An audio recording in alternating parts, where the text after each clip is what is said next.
Me da mucho gusto siempre poder platicar con él en las diferentes posiciones que ha tenido en el sector público, hoy como congresista.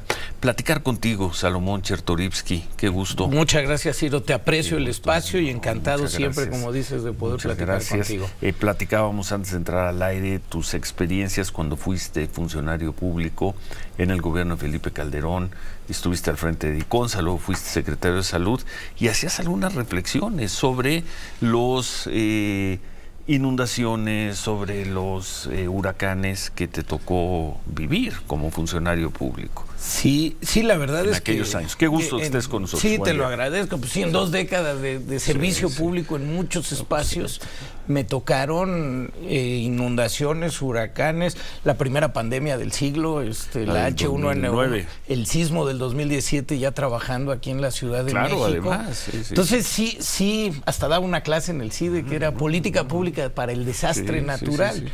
Y veo con preocupación, y eso ya tendrá que ser analizado con mucha seriedad, qué pasó previo.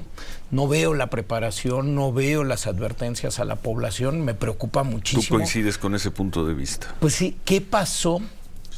¿Por qué no le advertimos a la población? ¿Dónde está la falla de nuestro sistema? Se habla incluso en centros de inteligencia, en centros de investigación, de un fenómeno inusitado. Puede haber sido, pero difícil de prever. Pero si términos científicos. Si tú seguías la aplicación de el centro de huracanes de Miami, tú veías claramente que iba entrando una tormenta de alta preocupación. Y así se anunciaba. Lo otro del fenómeno, la velocidad con la que se hizo huracán, te daba tiempo suficiente para por lo menos alertar a la población. ¿Para qué? Es que esa es la otra pregunta. ¿Qué se pudo haber hecho en esas 4 o 5 horas? Cuando alertas a la población, empiezas y ya tienes en tu plan de protección civil refugios, los que están y son las zonas adecuadas para poder evitar que la gente pierda la vida. Es decir, no es lo mismo estar en un lugar vulnerable, donde puede haber vidrios, donde se pueden caer paredes, donde el techo es un riesgo, a estar en un lugar que ya previamente haya sido evaluado como un refugio que tenga planta de luz, un refugio que tenga agua, comida, colchonetas, cobertores para pasar la noche con la familia y estar ahí resguardado mientras pase el fenómeno. Digo, eso es algo que los planes de protección civil de todos los estados de la República, sobre todo en las zonas donde pues lo más probable es que un huracán pudiera pegar el sur-sureste y la costa pacífico. En nuestro país, sí o sí, cada temporada de huracán va a pegar con mayor o menor severidad, pero van a pegar. Ahora, vamos con las personas. Para el tamaño de la devastación que vimos, las cifras marcan menos de 50 personas muertas. Las cifras oficiales siguen buscando, hay otro tanto desaparecidos, pero la gran pérdida se dio en lo material. 50 muertes es muchísimo para un huracán. Una es muchísimo. Para un huracán, Ciro, es muchísimo. Cuando evacúas con la antelación que sí te da el huracán, que no te da un sismo, que sí te da un huracán, y otra vez nadie. No debería de haber fallecidos, sí se alertó con tiempo. Había sistemas para ir a hacer voceos en las calles, decirle a la gente vaya al refugio. 50 muertos son muchos. Uno, como dices, es muchísimo. 50 para una vida es para demasiado. Un huracán es una barbaridad.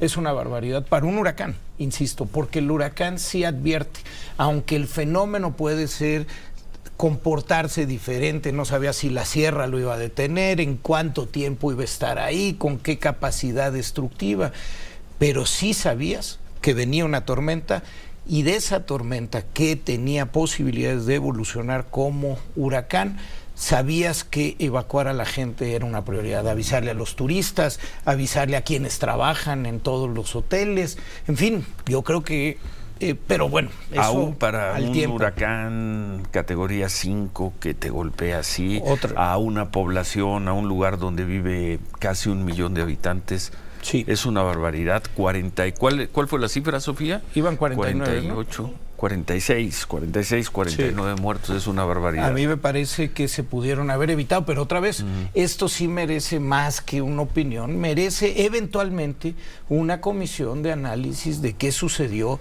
cómo está el presupuesto de las instituciones que tienen que estar encargadas de alertar, cómo está el presupuesto de las instituciones que tienen que anticiparse y si lo hicieron para estar preparados, para entrar inmediatamente a atender el fenómeno.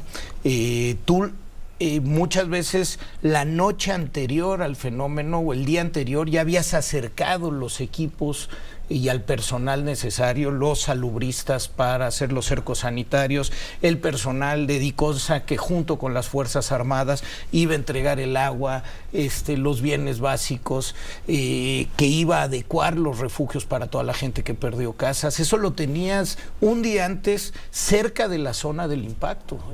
Pero bueno, otra vez, no me quedo con el hubiera. Bueno. Hay que apoyar hoy, hay que solidaridad absoluta y hay que trabajar para la reconstrucción. Se necesita muchísimo más. Bueno, invitamos a Salomón, estamos desde la semana pasada, para hablar porque acaba de publicar un libro, por cierto, muy naranja la portada. Pues cómo no. Naranja. O sea, así es el futuro. Esa es la propuesta, ¿te acuerdas de aquel anuncio? Que una ciudad mejor que esta, 12 rutas para poner la capital en movimiento.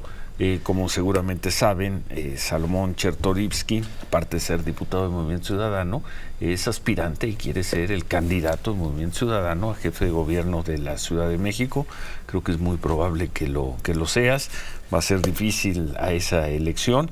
Y de alguna manera, revisando el libro, es como una continuación al libro que publicaste hace unos años, de 7 pecados capitales de la capital o capitales de la Ciudad de México. Sí, en efecto, te lo agradezco mucho. Y aquí está, por cierto, el tema ecológico muy presente en tus 12 rutas para poner a la capital en movimiento. Sí, así es, Ciro. En efecto, soy no solo aspirante, hoy soy, a partir de esta semana, del martes, me registré ya ante Movimiento Ciudadano como precandidato. Sí, sigue siendo aspirante, pues. Pero sí, pero ya bueno, soy el único.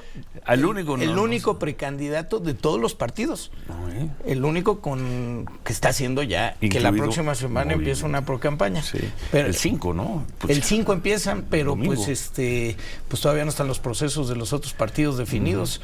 Entonces soy el único precandidato oficial registrado ante el instituto local. Bueno, vamos a hacer una pausa y al regresar escuchamos parte de estas propuestas, de estas rutas de Salomón Chertorivsky, y la pregunta que nos hacemos muchos ahora que ya ha quedado bien definido que Movimiento Ciudadano no va a formar parte del frente opositor. ¿Qué Movimiento Ciudadano vamos a ver en las elecciones? En la de la Ciudad de México, en la del país, en la presidencial. Un partido o candidatos con un espíritu opositor, ¿o no? Hay dudas, hay muchas dudas. O van a ser candidatos de acompañamiento de quién sabe qué. Somos una oposición férrea. Nosotros te hemos seguido tu trabajo. A mí me sorprendería mucho que ya, si es que eres finalmente el candidato del Movimiento Ciudadano, que en la contienda verte ahí jugando gallo, gallina, pasito para adelante, pasito para atrás. No, hay que leer el libro y la crítica fortísima. Sí, pero es el libro. Y lo que voy a hacer... Vamos a ver al candidato y a los candidatos del Movimiento Ciudadano. Va a estar ese espíritu opositor. Somos oposición. Sí. Somos la alternativa desde la oposición. Está muy bien, pero somos la oposición. Somos la oposición. Es la oposición contra el proyecto de gobierno actual. Sin la menor duda, y contra lo viejo que no funcionaba. Y ahí empiezan los problemas, ¿no? Porque entonces son opositores de todos, en fin. Bueno, somos propositores. Eso dicen todos. Vamos a pausa y al regresar continuamos esta conversación con el diputado Salomón Chertorivsky, y desde hace 2 o 3 días el único precandidato ya registrado que va a buscar ser candidato a jefe de gobierno de la Ciudad de México. 9:20, volvemos.